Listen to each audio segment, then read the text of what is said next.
안녕하세요. 성경 속 인물 탐구. 오늘은 점치는 여종에 대해 알아보겠습니다. 빌립보에는 점을 쳐서 주인들에게 돈을 벌어주는 귀신 들린 여종이 있었습니다. 사람들은 돈을 내고 결혼이나 재물이나 성공 등과 관련하여 장래에 어떻게 될지를 듣고 싶어 하죠. 요즘으로 말하면 점집, 무당집 이런 곳이었겠죠. 여종은 악한 영의 조종을 받고 있었을 뿐만 아니라 바울과 일행들이 기도하는 곳으로 매일 갈 때마다 그 여종은 빌립보 거리에서 그들의 뒤를 따라다니면서 이 사람들은 지극히 높은 하나님의 종으로서 구원의 길을 전하는 자라고 큰 소리로 외치면서 오히려 바울 일행을 광고해 주었죠. 여종은 자신이 하는 말조차 의미를 이해하지 못했을 것입니다. 이 말을 하는 존재는 이 여종이 아니라 그녀를 통해서 말하고 있던 귀신이었기 때문이죠. 거라사의 귀신 들린 자도 예수님이 오시는 것을 보고 지극히 높으신 하나님의 아들 예수여, 나와 당신이 무슨 상관이 있나이까? 라고 말했을 때 예수님의 참된 정체를 알아본 것은 귀신 들린 자가 아니라 그 사람 안에 있었던 귀신이었습니다. 계속 따라다니며 소리를 질러대는 여종에게 바울과 일행은 짜증이 났고 며칠을 두고 보다가 드디어 바울이 입을 엽니다. 예수 그리스도의 이름으로 명령해서 그 여종을 붙들고 있는 악한 영을 쫓아내 버렸죠. 이와 동시에 여종에게서 점을 치는 능력도 나가버렸습니다. 왜 바울은 자신이 전하는 복음을 광고해주는 귀신을 내쫓았을까라는 의문이 듭니다.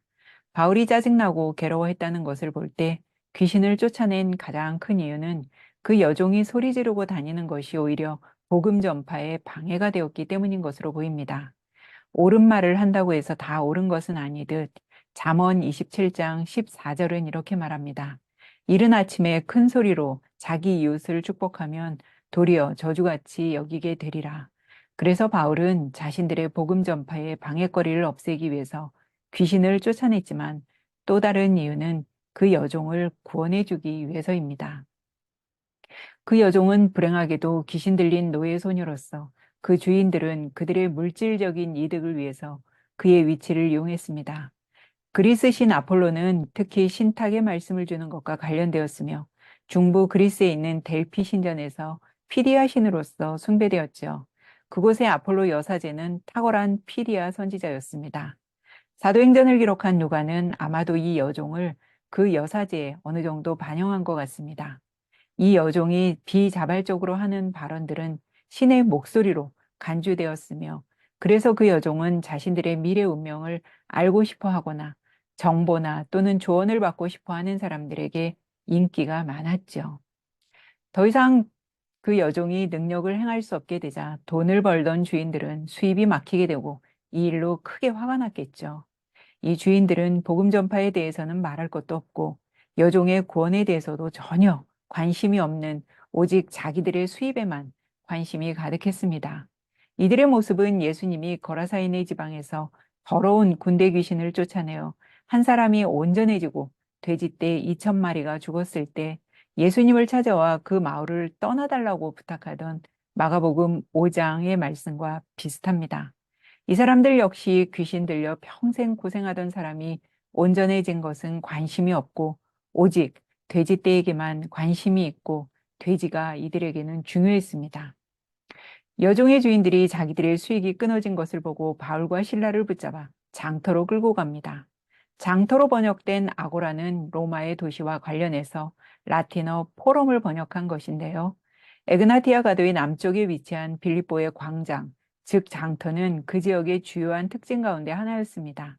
나쁜 영에 사로잡혀 있던 여종에게 바울이 한 행동은 좋은 일이었지만 여종의 주인들에게는 결코 좋은 일이 아니었습니다. 더 이상 여종은 점을 칠 수 없게 되자 여종의 주인들은 바울과 신라를 관리들 앞으로 끌고 간 것입니다. 누가와 디모데도 그 자리에 있었지만 그들은 잡혀가지 않았죠. 아마도 신라는 바울과 함께하는 그 일행의 지도자이고 일종의 대변인 역할을 했었음을 시사하며 유대인이기 때문이었을 것으로 추측합니다.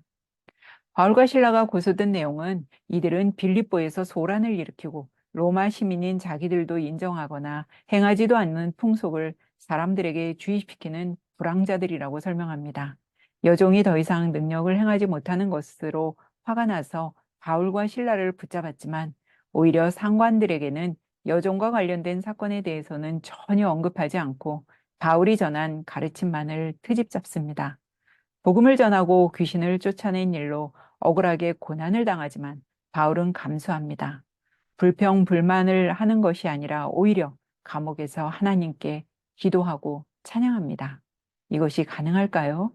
결국 하나님은 바울과 실라를 옥에서 나올 수 있게 해주시지만 바울과 실라는 탈옥하지 않고 기다립니다. 이것을 지켜본 간수가 복음을 받아들이는 결과를 낳았죠. 귀신 들린 여종을 고친 사건을 통해 아무리 진리라 하더라도 적절한 방법으로 전하는 것 또한 중요함을 깨닫습니다. 예수님도 비유를 통해 진리를 말씀하신 이유 중에는 직접적인 표현이 오히려 더 나쁜 결과를 초래할까봐 모호하게 가르치시려는 의도도 있었을 것입니다. 귀신 들린 종의 주인들로부터 우리는 재물에 대한 욕심 때문에 한 인간의 구원을 거부하는 잘못을 보며 경계를 받아야 함을 보았습니다.